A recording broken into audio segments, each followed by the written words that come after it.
everyone. Happy Wednesday. And thank you for coming here tonight to be with us. This is a new speaker series at the Business Innovation and Growth Center, which is also rather new to college. And it's about a space where students, alumni, our neighbors, friends of the university can decide or discover whether they want to start their own businesses and go through the motions of either business planning or coming to workshops like this, that they can learn a little bit more about professional development and maybe business development along the way. So I started this series called Big Ideas, Lessons from the Founders, and I want to highlight individuals who have started their own businesses and have something to share with our community. And it will feature small business and startup founders about their entrepreneurial journeys and new business adventures. So Marty is, he does keynote speaking, but as part of that, right, he had to develop his own business, right, and a business plan, a business model, and well, maybe not all of those things yet. No, I'm just kidding. But because a lot of people say I just started doing business, and then they're like, oh, I need a business plan. Okay, well, we're going to lead you to start at the business plan and work up from there. So this series is hosted by me, Jessica Mueller, and I am the executive director of the Big Center. Hey, Virginia. And I also do a few other things for the college, but I'm happy to thank you for being here and being with us. If you like what you learned today, follow us on our social media platforms at the college, at College of Business and Technology. We're on Facebook, LinkedIn, and Instagram. And as a way to hear about more resources, our courses, and other events we might be having with the Big Center. So of note today, the presentation will be live streamed, and is recorded, so FYI. This camera here, just a piece of technology, follows voice. So as you're talking, it will not zoom in on you, but it'll be in your direction. So people at home tuning in can hear you. And we will also have time at the end for questions. Most of you are familiar with the bathrooms to the right and to the left, so please help yourself to refreshments. So tonight we're going to ask some hard questions. Yeah. One, what's your bacon? Marty's gonna have to get into that, but what gets you up in the morning, right? What are your Monday mornings like? I know this last Monday was a wreck for me. Do you look for excuses to avoid life, work, school, or relationships? Those are some hard questions to confront, in my opinion. But don't fret, I'd like to welcome Marty Jalove, founder of Master Happiness. Marty is here to show us a simple plan that he used to uncover his values and visions and create a successful path to share with others. Marty is an artist, writer, poet, philosopher, inventor, father, and friend. I don't know how he finds the time. A euphoric optimist, persistently pursuing his passion of helping hundreds harness their happiness. An award-winning public speaker, storyteller, and professional life coach, Marty enjoys speaking with adults and children alike, helping them master happiness and uncover their inner passion. So I'm going to turn it over to Marty, and he is here to share all those life's questions, or the answers to life's questions with us. All right, awesome. Thank you.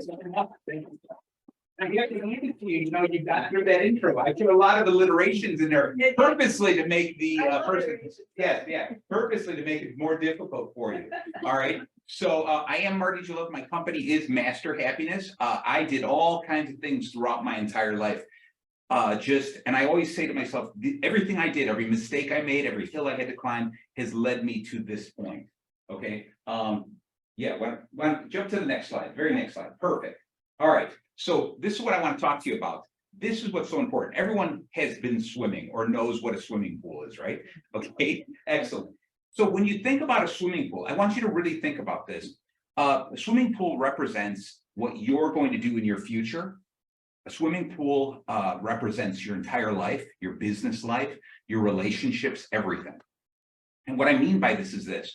Little Marty, a long time ago, I mean, I was adorable, but I was little, okay? We would go to these public pools, and my brother, who was a little bit older than me, would run out of the locker room, right for the ladder, climb up the highest board, run to that end, and just jump off with no abandon into the water.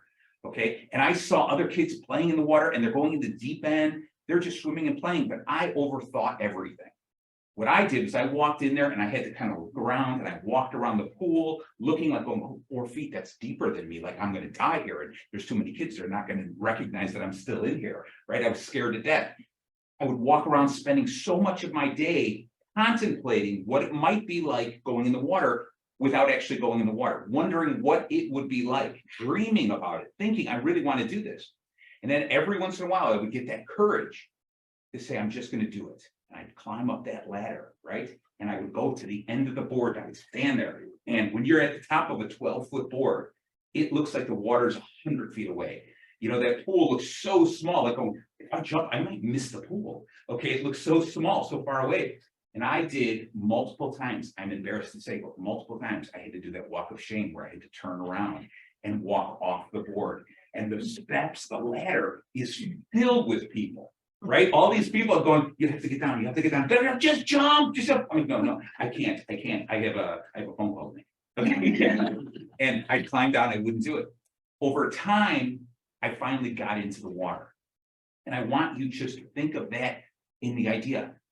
No matter what happens, eventually you're going to get in the water. Some of us come running out of life, climbing that ladder, not worried about what's in our way, run to the end of the board and just jump in. Some people dive in so gracefully because they practice over and over again. Some people slip in. I had an Uncle Frank who used to come there, and he used to sit at the edge with his feet just in the water. And he would reach in because it was too cold, and he would rub it on his legs, and he would put it in his arm like that. And we'd go near him, and my mom would say, not splash him. All right, let him be. And it would take him the entire day just to get to that point of going in the water. And sometimes by the time he was in the water, we were all packing up to leave. Okay, so he just took his time. All right, and so I want you to think about this. Sometimes we jump into things. Sometimes we dive into things. Sometimes we practice a lot and we get really good at it. Other times we sit on the side of the pool and never go in, and all we have is regrets of the day. All right, and sometimes you get pushed into it. All right, now my story, how it started, was I had a nice career. I was working in the security industry. That's why I know somebody in the room here. I was working in the security industry for about 30 years. I know you look at me and you're like, you're so young. 30 years. Right. I'm a little older than 30. Okay. So when I was working in the security industry, and I rose to a point at a time where I was vice president of a company out of Massachusetts, and I was flying back and forth every month. I spending a week in Massachusetts, 3 weeks here. I was offered the presidency if I moved there. And that's when I had to make this decision.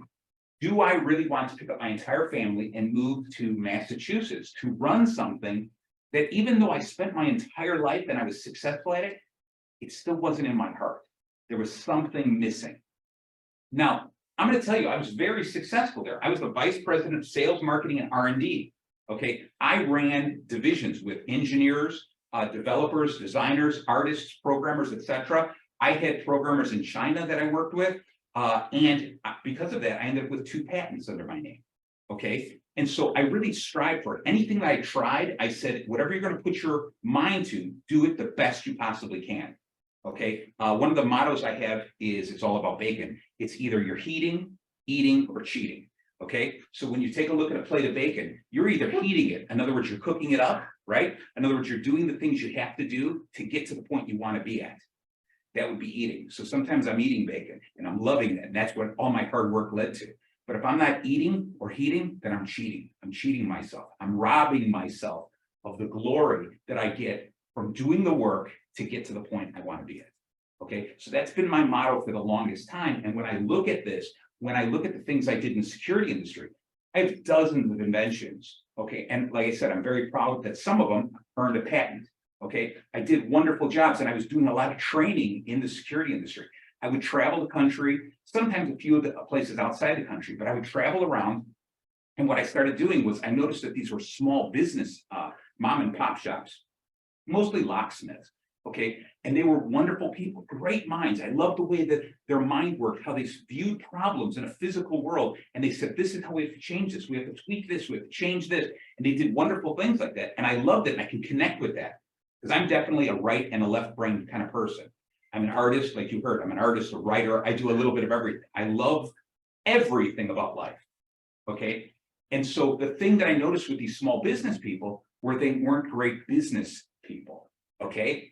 They liked to fix things, but they didn't know how to market themselves. They didn't know how to advertise. They didn't know how to sell. They didn't know how to get customers or retain customers. So I said, I'm going to start teaching classes about business to these small business owners. And I would travel and I started getting a following on this. Over time, as it continued to grow more and more like this, what I did was I said, I think that I'm finding more joy in that than anything else. And so I want to move in that direction. Okay. So that was the beginning of me. Now, if you notice in this picture, behind the pool, that's this beautiful mountain range. Doesn't this look like there'd be a great place to visit? Okay, it is Photoshop. This place does not exist. Okay, but the reason I put the mountain range behind it is this, is if all it was to succeed was, if all you had to do is jump in the pool, wow, life would be so easy. You just have to get over that little fear, jump in the pool, and that's the end of it. But I want you to think about climbing a mountain. Okay, we struggle with something. Some giant mountain is in our way. Some mountain is there that we know we want to climb. All right. And sometimes as we're climbing it, we're swearing, we're yelling at ourselves. We're constantly saying, I can't succeed. I can't make it. Okay. And we're looking for reasons not to make it. We're climbing and rocks are falling on us and there's crumbling around us. And we're aching and we're in pain. And we realize if I let go, I'm going to fall and fail. And that might be the end of me. Okay. And yet we still have to push ourselves further and further up that mountain. This is what life is about. It's climbing that mountain or sitting at the bottom of the mountain, looking at everyone up there going, well, I could have done that. I could have done that. Okay. Instead, climb that mountain. And the real secret in climbing the mountain is enjoying the climb. Because the climb up that mountain takes a lot longer than the time you're going to spend at the top of the mountain. You get to the top of the mountain, you're going like, hey, awesome, look at this, I made it, right? And everyone's still climbing the mountain. No one's there to cheer you. All right, you're there by yourself. And you know what you see at the top of the mountain? An entire range of mountains, because you got to the top of one mountain, but there's additional mountains for you to climb afterwards. All right, that's why I'm saying enjoy the climb, embrace the climb, embrace the hardship. Make that the thing that is the most important thing to you. Make it so the trip, the journey is the thing that really drives you. Look forward to the growing and the evolving. That's what it's all about. Because if all we ever do is say, I can't wait to get to that point, and at that point you think it's done, it's nowhere near done.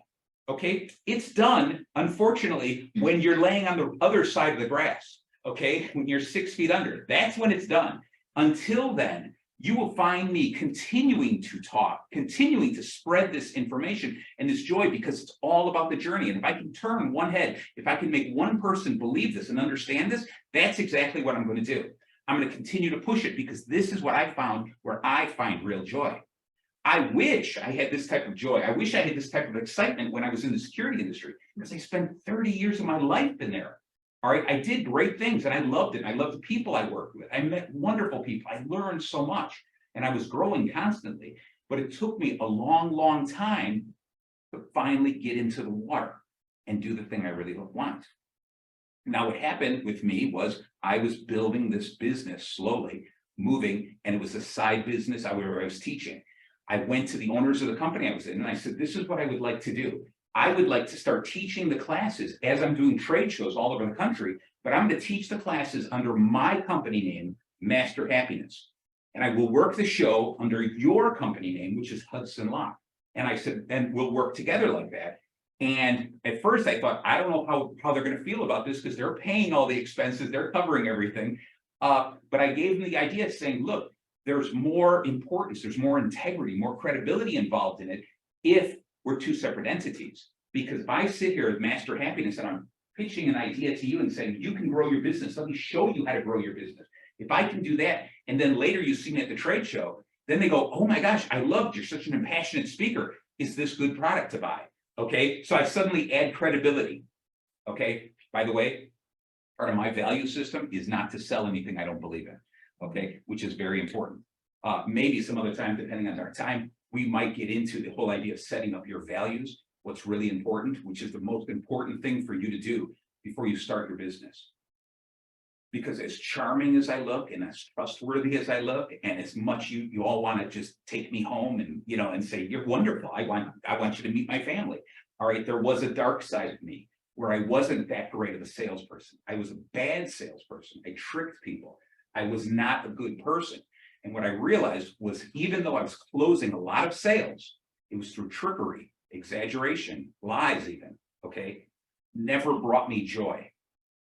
It wasn't until I realized this idea of, what am I trying to do? What am I trying to accomplish in life? Where am I going to get the most joy? Okay. We are always after money or happiness, right? Those are the two goals we should be looking at. And unfortunately, we live in a world that puts money up high and saying, do whatever it takes to get that money and trade off happiness for it. Okay. And that's what we end up doing. But the reality is we only have two things to trade, and that is time and energy. Okay. And I'm trying to tell you, yes, money is important. It's going to be good. You need it to survive. You need it to buy goods and services. But happiness is more important.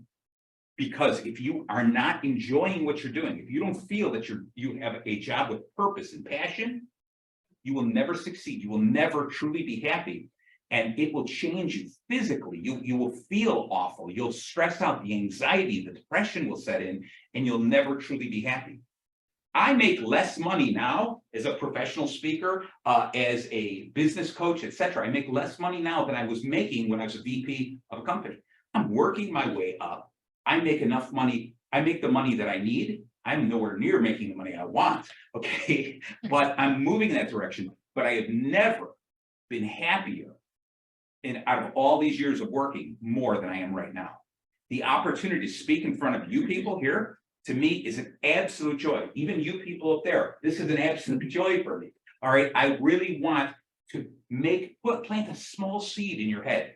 I want you to look at this. And I want you to think about a mountain range. One other thing I want you to think about a mountain range. Somebody smarter than me said this, and it's brilliant. When you're climbing the mountain is so jagged, it's rough, it's filled with problems. You know, you never know if something's going to break off, and it's sharp and it's awful, right? And that's what life is like. That's that journey up the hill. But the opposite would be the mountain is perfectly smooth. That would be almost impossible to climb. It's the problems you grab onto. It's the problems you hold on to. Those things, those lessons you learned that allow you to scale that mountain. Okay. So fall in love with the journey. Fall in love with the climbing of that mountain. Okay. Be the best mountain climber you could ever possibly hope to be. That's what I want you to really take home. What I do to my entire presentation is every once in a while, I'm going to stop and I'm going to tell you this. If you forget everything else, remember this. At some point in time, you are going to be in the pool. It is up to you to decide. Are you jumping in? Are you diving in? Or are you going to be pushed in? One way or the other, you're getting in there. So if you forget everything else, remember that. Now, with that, if you forget everything else, remember this. Life is not a mountain. Life is a mountain range. When you get to the top of that mountain, you're going to see more mountains. Don't let it fear you, because when you climb up and you use all that energy to get to the top of a mountain, use that momentum, because going down the mountain is so much easier. Take that break to go down the mountain and use everything you've learned to give you enough inertia, enough energy, enough excitement, enough desire to climb the next mountain. And every mountain you climb gets a little bit easier and a little bit easier. Okay. So if you forget everything else, remember that. Okay. Can we switch the slides, please? Thank you. All right.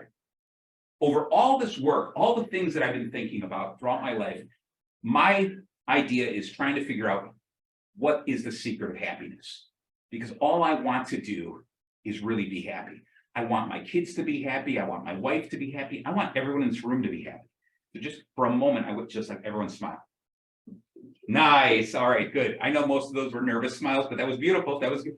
That wasn't much of a smile back there. There you go. Thank you. Thank you. Awesome. All right. So what I want is everyone to be happy.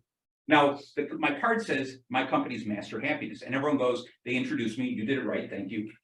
They say, here is the Master of Happiness. Okay. They drop in the of because it sounds right. I am not the Master of Happiness because I struggle with happiness every day. There are plenty of things that drag me down, plenty of things that make me sad, plenty of things that make me angry. plenty of things that I'm afraid of, but I'm struggling and I'm fighting it. I've made it my life's goal to not just get good at happiness, not be great at happiness, but actually master happiness. And that's what I tell people to do. Give yourself that type of a goal. Can you imagine a more nobler goal, a cooler goal to do? I mean, some people go, oh, you know, my goal in life, my bucket list is I want to ride an elephant one day. I'm like, that's good too. I want to master happiness. All right. All right. So think about that. Think about how incredible that is. Just imagine for yourself that if you were setting every decision you were making was to say, if it's not going to make me happy at this moment, what I'm doing is leading me to the path of more happiness. Can you imagine anything better? No, thank you. Thank you. That was the right answer. All right. A lot of people go, oh, money is better. Really? Because you can never have enough money. All right. Look at Jeff Bezos. It's not like he retired. He's still collecting more money. He's like, well, there's another opportunity for me to make more and more money and more and more money and more and more money. Okay, that's great. But on the flip side, I also look at Dolly Parton. All right. She has made a lot of money, but she has devoted her life to happiness. And I read an article that the only thing that stops Dolly Parton from being a billionaire is that she gives away more money than she has, right? She continues to give it out because giving, being in the service of people is the quickest path to happiness. Okay. Now you see these three circles here. What I have learned is this. This is the true secret of happiness. This is how you're going to have a better life. You're going to have stronger relationships. You're going to have a successful business. Is these three things: shine, sharpen, and share. Okay. As you can also see, sometimes you might call it your passion, your evolution, and your mission. You might also call it your gift, your growth, and your give. Okay. I'm trying to give you as many different opportunities to remember this. Okay. But your shine, sharpen, and share. The first one I'm going to tell you about is your shine. Okay. In other words, how do you shine? Every one of you is important in your own way. Okay. Now, I'm a motivational speaker. Am I the best motivational speaker in the world? Yeah. Thank you. No, unfortunately, I'm not. There might be a few other people, but thank you. Thank you. There might be a few people who are better than me. Not many, but a few. Okay. All right. I'm a cartoonist. I like to draw. Okay. I love drawing. I have this character called Bacon the Pig. Okay. He goes through all kinds of little adventures and stuff like that. And I love that. And that's a whole different story for another day. So I'm a cartoonist. I'm a poet. I love writing poetry. I write lots of beautiful things to my wife. You know, that she goes, all right, that's not that funny. Okay. I do things like that. I do like speaking. I'm in Toastmasters. I'm in other organizations where I speak. I like to lead people towards happiness. I do a lot of things. I love teaching kids. I teach a class to kids as young as 7 years old called Debate Without Hate. Okay. Because I'm trying to teach kids these great communication skills, how they can express their ideas in a proper way. So I do a lot of things. Now, am I the best at any one of those things? No, it's hard to say. I'm only one of 8 billion people in the world. I could probably find somebody who's better than me in something, right? So, but every one of you has a Venn diagram that is you. So I am a motivational speaker who's a cartoonist, who loves talking to kids, okay, who loves poetry, who has invented this Venn diagram. And every place where those circles cross over, in the center is me.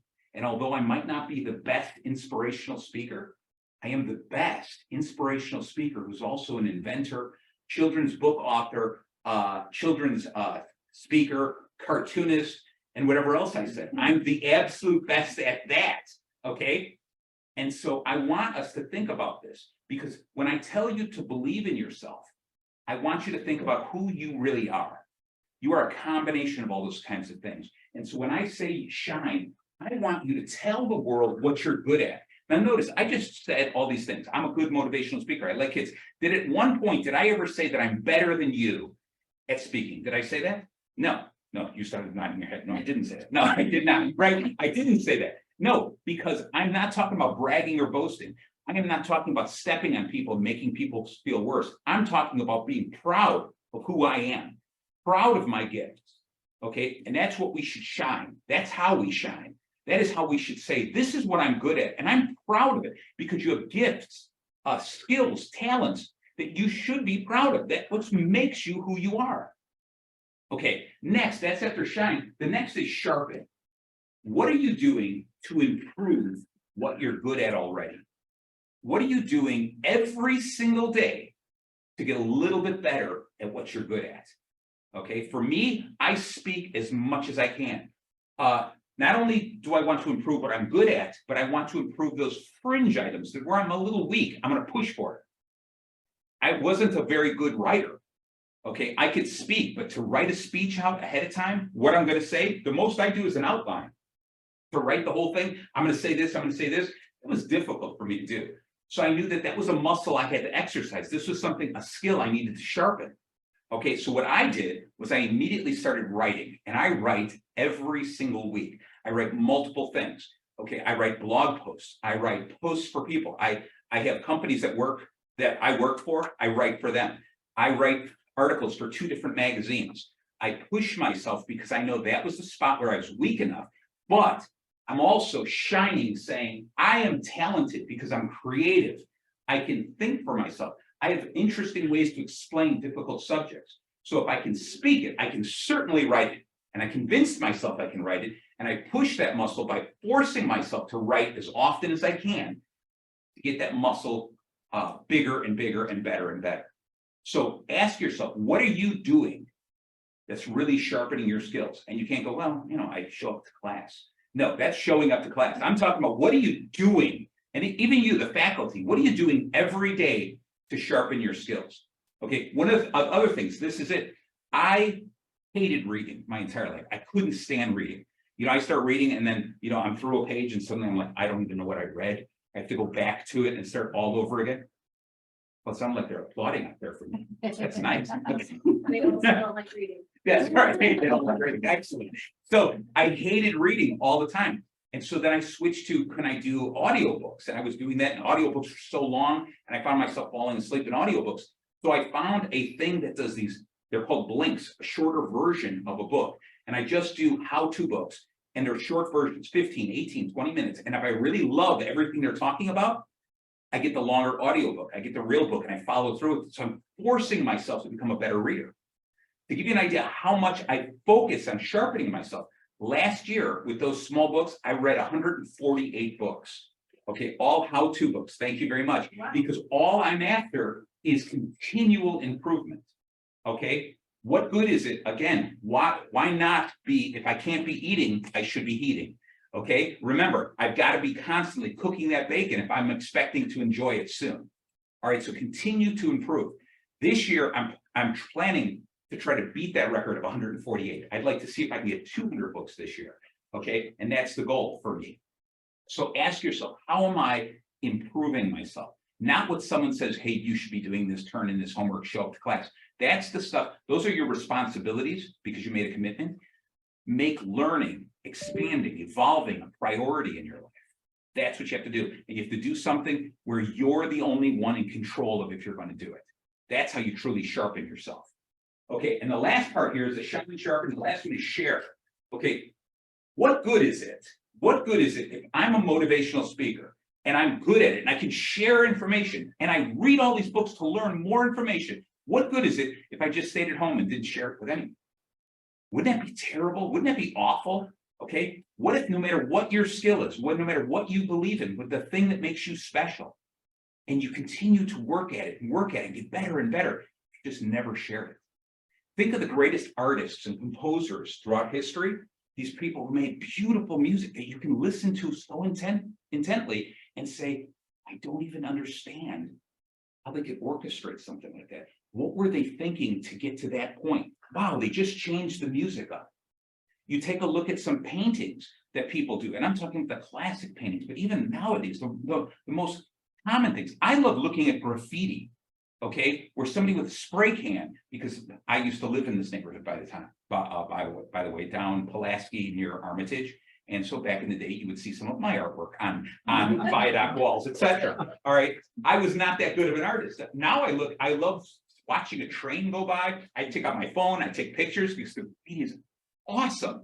And I want to go, I need to meet Scooby or whatever his name is, because I want to see this guy who painted like this, right? And I go through like that. And you look at this type of stuff. Imagine that talent that those people have, right? That talent, that skill, that ability that they had to do something different. And they continue to practice it and hone their skills and get better and better, and they sharpen and sharpen. What if they just never showed any? How awful the world would be, because we'd all be alone. We'd all be sitting back there going, I wonder if that the work that they do inspires others to be like them, inspires other people to be their best. So find those talents, those things you're really good at, okay? That combination, that Venn diagram of who you are, sharpen those skills, expand those skills, do more and more, and then share them. And when I say share them, sell them, give them away, trade them, barter them, do whatever you want, but get it out to the world, so the world sees you. Now you can see, I'm the type of person here, I'm completely branded. Okay, I'm always wearing my brand wherever I go. It drives a lot of people crazy, but what it does is I say to myself, this is part of who I am. This is me being proud of who I am. And if I'm not willing to show off who I am, why should anyone else ever trust me?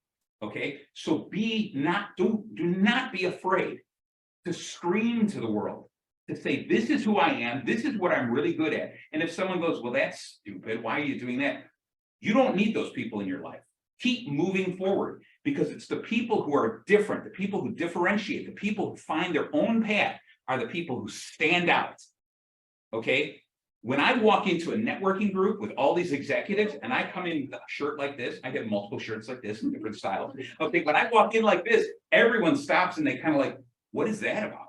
Right? And I have more people walking up to me all the time going, I just had to meet you. What do you do? And so I end up getting more connections because everyone else blends in with the crowd. Everyone goes, oh, this is safe attire. This is easy because I'm going to blend in. I'm going to disappear. I'm just going to look nice. My idea is I need to contrast. I need to stand out. I want people to notice me because that's what I'm after. Okay. You don't have to go as an extreme, but find some reason to differentiate and stand out. What you're going to do is be proud of your shine, your gift, your passion. All right. Sharpen, evolve into something greater. Grow continuously. Do not stand still. Okay. And then finally, your mission is to share it. Give it to everyone you possibly can. All right. So if you forget everything else today, okay, the most important thing I want you to remember is this: shine, sharpen, and share. Forget about the pool, forget about the mountains. Just remember, shine, sharpen, and share. There's absolutely nothing more important than that. All right. Everyone got it so far? All right. Am I moving too fast, too slow? Am I putting anyone to sleep? Wow, such a loud crowd. This is awesome. Okay. All right. Can we have the next slide, please? All right. So, is that the next one? Really? Okay, I believe you. Yeah, no, let's see. Yeah. So go ahead. No, back. You're right. I got confused. So the idea here is this. One of the things I did when COVID hit, and this idea, I was building my business, and I was heading in this direction, and I realized I really enjoyed this instruction, this teaching, sharing this stuff. And I realized I was good at this.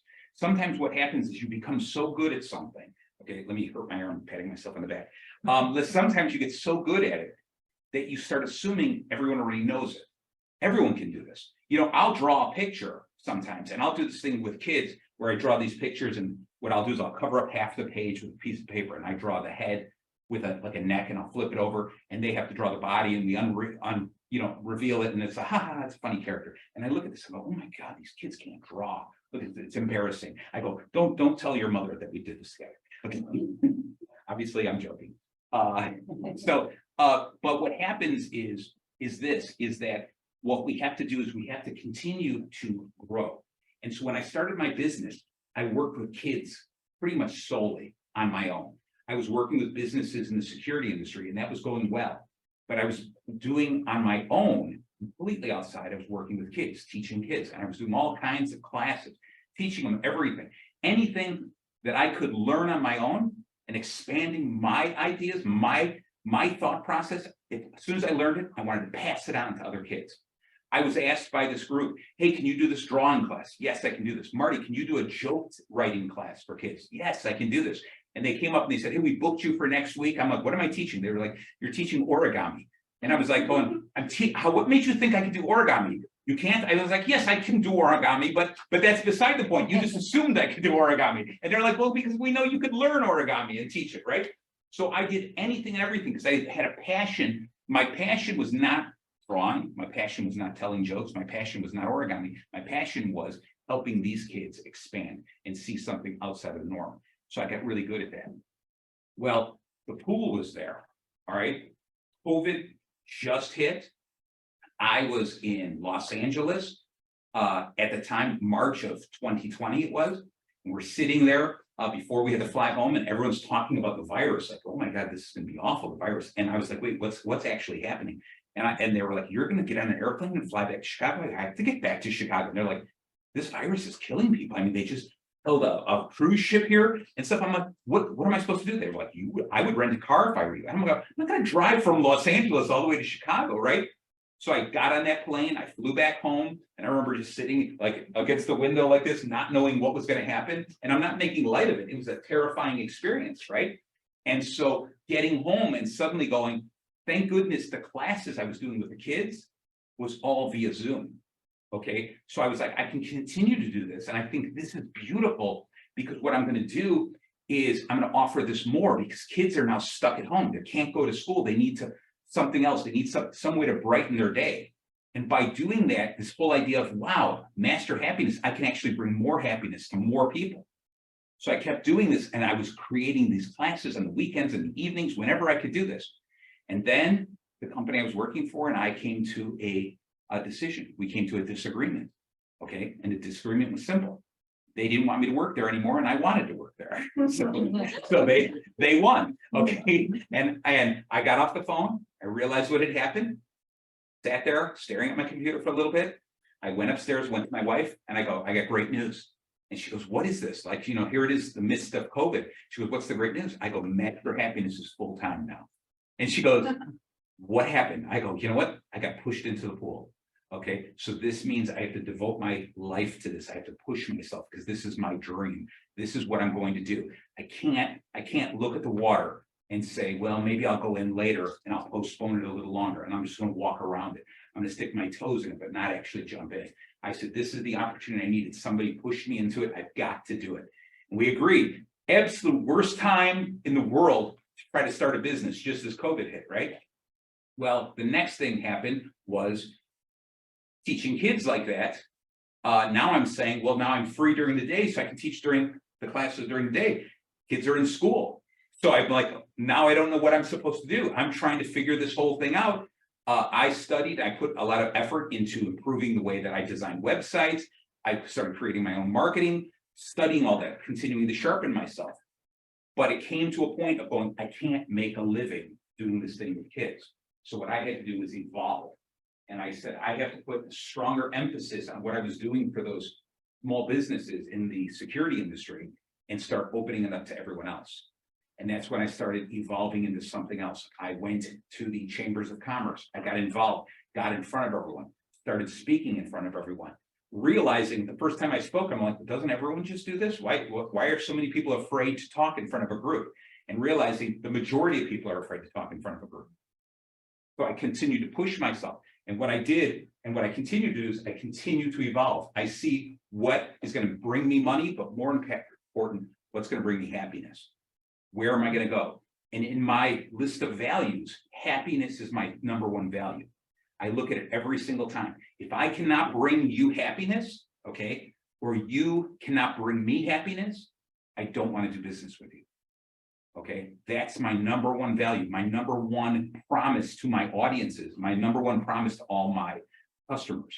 If I can't be happy working with you, I'm not going to be able to give you my best. If you're not happy working with me, okay, then that means that I'm not giving you, or you need somebody better than me or different than me. So that's my number one value. And I tell you, everyone to make a list of their 5 values. I'll just give you mine very quickly. And that is happiness. I have to be able to inspire people. Okay. It's all based on creativity. Okay. I'm strong into empathy. I have to truly understand where everyone's coming from and put myself in their shoes. And lastly, integrity.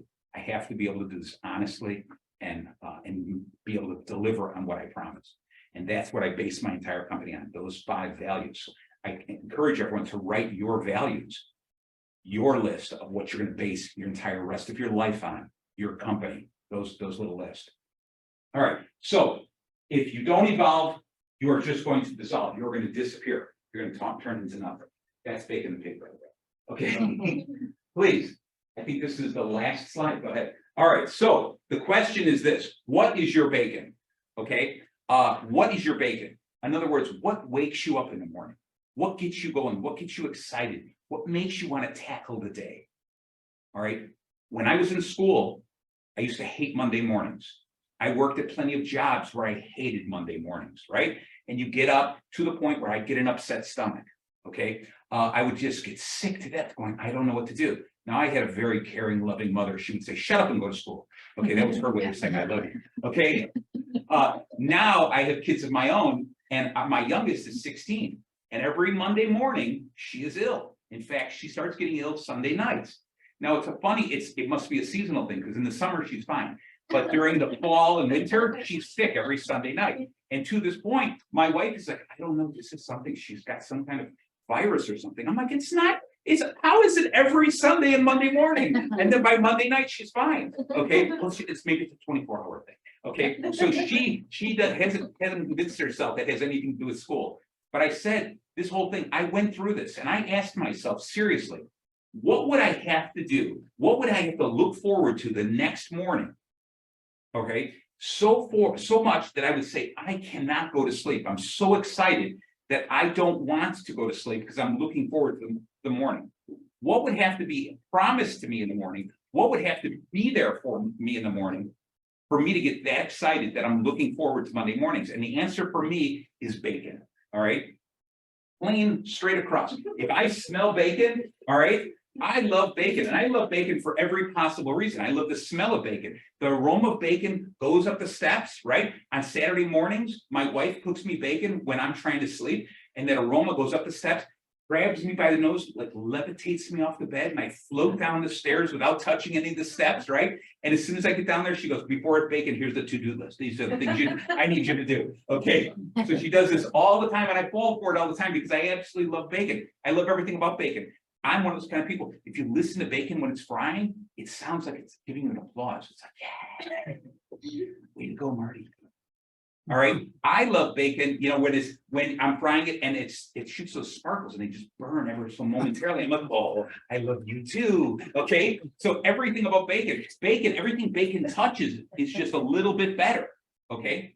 So I said, wow, that's the thing. That's the thing that's going to wake me up in the morning. How can I turn that into a living? How can I possibly make a living out of bacon? I have not found anyone who's going to pay me to eat bacon every morning. I've gotten pretty close in a couple different places, but I haven't found anyone who's going to pay me anything worthwhile to eat bacon. So bacon is my bacon. And I want you to find the thing that wakes you up every morning, the thing that's going to get you excited and want you to just attack the world, makes you want to jump on your bed and dance and scream and sing. Okay, bacon to me is more than just a food. Bacon is everything. Everything that bacon touches makes it a little bit better. All right. Bacon is an acronym for life. Bacon is this. Now, this is very important. If you forget everything else, I want you to remember what bacon stands for is this. B is believe in yourself. Okay. Remember when I talked about the Venn diagram? That's who you are. I'm serious. I know you always hear this. Everyone goes, oh, believe in yourself. You're something super duper champ. At a go, you know, at a girl, go attack the world. And you're like, yeah. We say it all the time, and it's meaningless. But the reality is B, believe in yourself, because each one of you is very special. You're incredible. You're astonishing. You bring so much to the world. Don't let anyone make you feel anything less than absolutely wonderful. That's B, believe in yourself. A is anticipate obstacles. Don't we wish that life was so smooth and nothing got in our way and we didn't have to worry about problems and everything was nice and smooth? No, because if the life was smooth, we'd never make it up the mountain, right? All right, so expect obstacles, anticipate them, know that they're going to be there. All right, so that this way, the more you anticipate them, the easier it is for you to get through life. You're going to know life is going to hand me garbage every now and then. And it's not about winning and losing. It's about winning and learning with every one of those obstacles. All right. So you say, okay, Marty, that's great. I'm anticipating obstacles. What am I supposed to do? Well, C is confront your fears. The greatest obstacle we have is fear. We put fear, we build this up. And what we say all the time is, oh, I don't want to do that because I don't want to do that. I have no desire. When deep down in our hearts, we're afraid to try. We're afraid to fail. How many times do you think I ran around that pool when everyone's like, jump in? No, I don't want to. I feel like going to the pool today, right? When in reality, I was afraid to jump in the pool. I was afraid it was going to be too cold. I was afraid it was going to be too deep. I was afraid I was going to belly flop. Whatever it was, fear got in my way. So I had to learn to confront my fears. And the easiest way to confront your fears is, observe and learn. Because I promise you, especially you people that are young, who are just jumping into life, and life is so exciting. There's nothing more exciting than that fresh, cool pool of life that you're going to jump into, okay? Observe and learn. I promise you that every problem, every obstacle, every hurdle that got in your way, someone else has already faced it, okay? Observe it, read a book, learn from people, ask people. I have a mentor who's 20 years older than me. I meet with him every week. This morning I meet with him. Okay, I make sure I chat with people that are older than me, and I chat with people younger than me, because I want to get that full-on perspective. I want to see where I'm going in life and where I came from, and be reminded of the things I'm grateful for. So I want you to observe and learn, okay? Now, I can tell you that what I've learned about dealing with that is this whole thing. One of my mottos in life is this, is I like to talk with the old, laugh with the young, take a deep breath, and sing a song never sung. Isn't that beautiful? So if you forget everything else, remember that, okay? All right, but back to bacon. All right, so observe and learn. Now, once you perfect that, once you get absolutely wonderful at believing in yourself, anticipating the obstacles that are going to come your way. In fact, not only anticipate them, encourage them. You want to see those obstacles so you can get to them. Once you anticipate the obstacles and confront your fears by observing and learning, and is the last thing, and that is nudge other people to do the same thing. You will never be happier in life, and I promise you, you'll never be happier unless you share what you know, you help other people, you give what you have, and that's your entire mission in life, okay? That is the business that I started. That is the business that I'll be doing till the day I die, okay? And I just hope that what I did today was put a little bit of an idea in your head and maybe possibly a smile on your face. Thank you very much for your time. All right. And now we got some time for questions. Yeah. Any questions? You don't have your shirt on, Meg. No, I don't have that. That was my plain black shirt. Yeah, yes. Yes, you have a question. I apologize. Even at this juncture in my career as a student, how do I find? I've been all over the board in so many different occupations, and I am discombobulated in everything. How do I find my people? I love it. Love it. Beautiful question. This whole idea of the Venn diagram that I'm discussing about who we are, we're a combination of all these wonderful things, and the idea where I showed the circles of shine, sharpen, and share. I was inspired by something called the Ikigai, or I think it's called the Ikigai, Ikigai. I don't know how to pronounce it, but what it is, it's basically like this. Every once in a while, make a list, and I keep a list on my phone. I keep this list always handy. Keep a list of the things you love, the things that truly bring you joy, okay? Start with that list, and everyone should do this. Write it down on a piece of paper, write it down on your phone, etc. Just keep us, and it doesn't have to be long paragraphs. I love it when blah, blah, blah, blah. No, I write down things like, I love my wife, I love my dog sometimes. I love my kids, okay? I love bacon, I love the rain, okay? And so what I do is I just write that down, rain, that's all. So you keep a list of the things you absolutely love. Now, it does two things. First off, it's going to help lead you in the direction that you're looking for, what your bacon is. That's the first thing it's going to do. But secondly, is when life hands you trash, when life beats you down, it's nice to open that list and flip through, and it's a list of everything you're grateful for, everything that's happened, everything that's touched you, that's brought you some joy. So start with 2 or 3 things, and every day add a couple more things. And before you know it, you can hit 100 things on that list before you even know it. And then you go back to the beginning of the list and go, oh my God, I forgot I said this. That's so true. Okay. And so I encourage you to do that. That's the first thing. Then ask yourself this: what is something that I'm good at doing? What are some of the things you're just good at? Okay. Now, if I were to say in the beginning of my career, if you were to say what brings you happiness, I might not have said speaking in front of people because I didn't think of it like that. But when I got to the point of what am I good at, speaking in front of a group of people, I would put it on that list. Yes, I'm good at that. Now, when you have those two lists, bring them together and start looking at where they cross over. Okay, what are some of the things that you're good at and that you love to do? Cross that over, and that is a beautiful place to start. Now, when you're at that point and you find that list of things, this is something I'm good at. I love drawing. I drew, I create my own logo, I create all this kind of stuff. I love doing it, but it's not something I'm going to do for a complete living. Okay, so what I end up doing is I find what I love to do, what I'm good at doing, and then the third circle that overlaps is you ask yourself, what does the world need? Okay, what does the world need? Because what good is it if I'm really good at something and I love doing it, but I can't sell it because nobody wants it, nobody needs it, nobody cares. Okay, but if the world needs it and you can provide it for them, you will always feel fulfilled.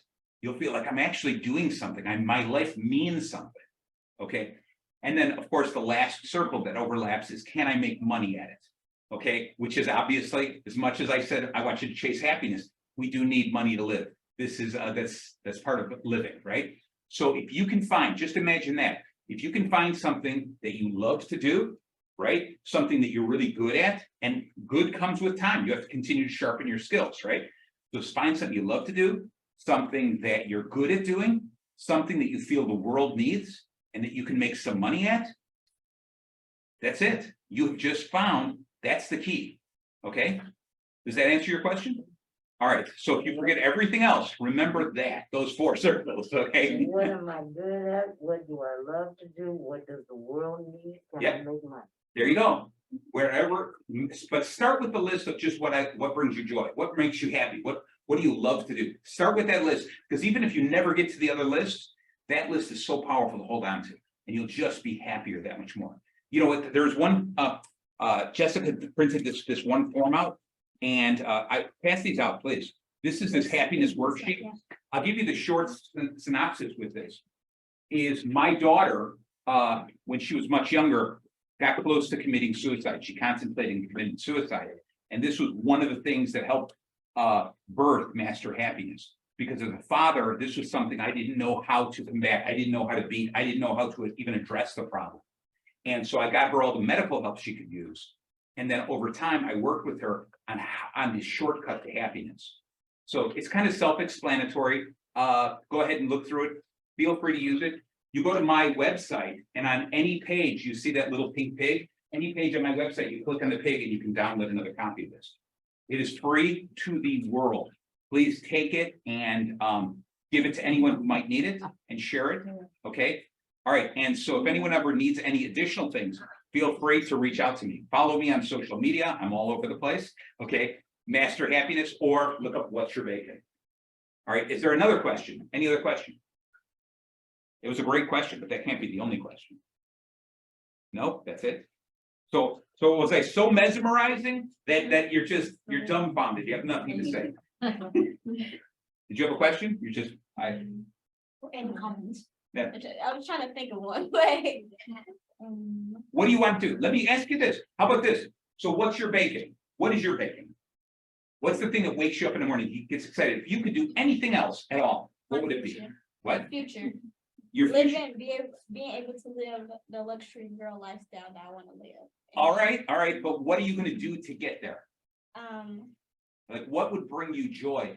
Like I look forward to it, because remember, the luxury lifestyle is the top of the mountain. Right. That's what you're heading for. But I want you to enjoy the journey. So what are you doing in the journey that you'll really, really enjoy? I like to watch YouTube on things that I'm interested in. Okay. To gain more skills on learning on how to make like more money or flip money. Good. I also like to write in my journal. I have a manifestation journal. Nice. Where I write, and I watch YouTubes in the morning for affirmation just to keep me positive. Okay. I think the more that I stay positive, the more I stay motivated. So yeah. Excellent. All right. Now this is one thing I want you to do. Promise yourself. I would normally say promise me, but promise yourself is don't get into the information overload. It is very easy for us to go, I want to learn more. I want to learn more. I want to learn more. I want to learn more. And all we do is we suck up the information. We never use it. So what I want you to do is schedule time in your life to say, I'm learning, I'm sharpening my skills, but I'm also sharing. I'm doing something with it. Okay, and it's not just doing something with yourself, but also how are you getting it out? How are you putting it out in the public? Because it's a great way for you to test the waters to see if the thing that you love doing and the thing that you're good at, does the world need it?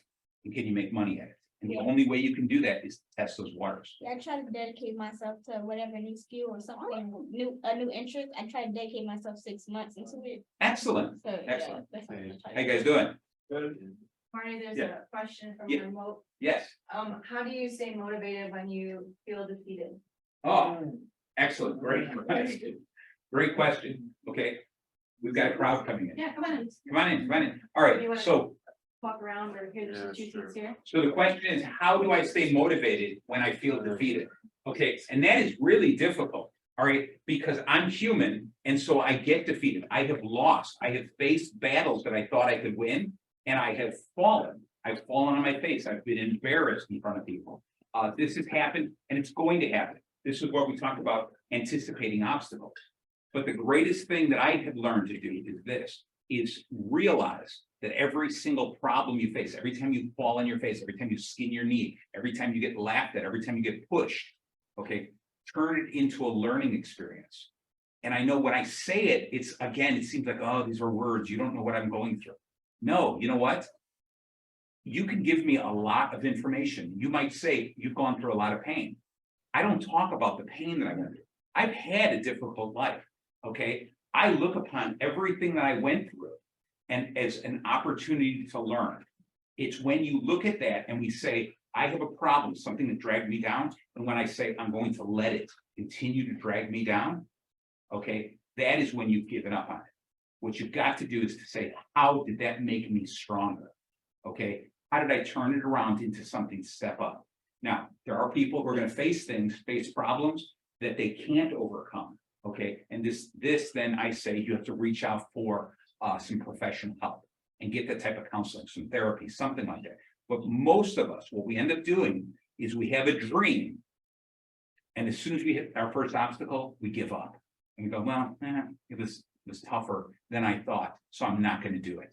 Okay, and that's when you have to ask yourself, were you really that passionate about it in the first place? Are you going to let one punch knock you down, or are you going to stay for the entire fight? Okay. I had one question. Go ahead. So it seems like what you're saying doesn't just apply to projects. Does it also apply to life in general? Your entire life, everything about it. What you do for a living, what you do for your relationships, what you do for yourself, how you treat yourself, it's all the exact same thing. The worst mistake we can do is say, how I work is I have one mindset for work. I have a different mindset for my relationships. I have a different mindset in the way I treat myself. And in reality, you should have one positive mindset. And that's this growth mindset. I'm going to get better and better. I have the opportunity. I'm good at so many things. I'm worthwhile and I'm going to get better. I may not be the best at everything, but I'm damn good at a lot of things. Okay. And so you're right. It's not just about your project. It's not about one project. It's about how I cook a meal. It's how I talk to my kids, how I talk to people, how I go to work every single day. Okay. How I share my messages, every single thing. I'm going to get knocked down. I'm going to get spit on. I'm going to get laughed at. I'm going to get booed every once in a while. Okay. And trust me, one of the roughest things is I did some stand-up comedy. I did improv, and there's nothing rougher than standing out on stage, starting to do a monologue, and you hear that rumbling of a boo in the audience. And you sit there going, I still have 15 minutes and I can't recover. Okay. And it's that quick. It's really easy to go, I quit. I walk away. Okay. I still occasionally, it's going away a little bit, but every time before I start speaking in front of a crowd, there's a little voice in my head that says, run away. Run away. You don't have to do this. You don't owe them anything. Just leave. Don't do it. There's a little voice that says that in my head. Another little voice goes, no, you can do this. You're powerful. Believe in yourself. You can do this. A third voice goes, no, I don't know. What do you think we should do? And then I ask myself, how many voices are in there? And by the time I get to that point, I'm already here talking in front of everybody. Okay, so does that answer your question? Yeah. All right, awesome. Usually 2 or 3, aren't there? Yeah. I'm sorry, yes, but sometimes you got to leave me alone. Exactly. Right. Okay. Any other questions? Okay, I'm sorry you guys missed the whole beginning. But watch the recording, for sure. Okay, I do have these cards I passed out. You can follow the links. Go to my site, which is masterhappiness.com or what'syourbacon.com, either one. Follow, I have a weekly podcast that I put out there as well as a weekly radio show. The radio show then turns into podcast. And what I do is I tackle all the world's problems, everything, giving you shortcuts to bacon, using a different acronym for bacon, BACON, every week. Because that's, like I said, everything bacon touches just becomes a little bit better. Okay, all right. Follow me on social media, send me a like if you can. Find me on Google, give me a review on Google if you liked what I said. If you didn't like what I said and you're gonna give me less than 5 stars, let me give you the name of my competitor. Okay? Can you give the acronym again? And that's about sharing, right? Share what we feel about. Yes. Yeah. Yeah. that's- Forget everything else. That's the best thing to remember. Well, thank you so much, Marty. This was amazing. Thank you. Yeah, thank you for being here with us and to Jane for recommending you. Yes. As amazing speaker for all of us to, I hope everybody heard at least one thing. If you don't remember anything, I hope you walk away with one thing that will just brighten your day and lead you to a brighter day tomorrow and an even brighter day after that. And pull you through hard times and get you through the hard schoolwork. I know we're nearing the end of the semester Yeah. here and you know, I was, as a student myself, I know that. I know that life and you know, so you'll get through it, I promise. Whatever it is, you get through it. But thank you so much. It was Thank you. incredible. Thank you. If you, I'd love to see you at the next Big Ideas speaking event, which will be on April 26th with the founder of the Strategic Roadmap, Andy Schaefer. He's gonna explain his proprietary framework on an intentional, memorable approach to developing successful strategies used by both early stage, high growth startups and large publicly traded corporations. So if you're interested in thinking about starting a business or whatever project, you know, life or otherwise project you might be working on, this framework might be helpful for you. Until then, stay brilliant.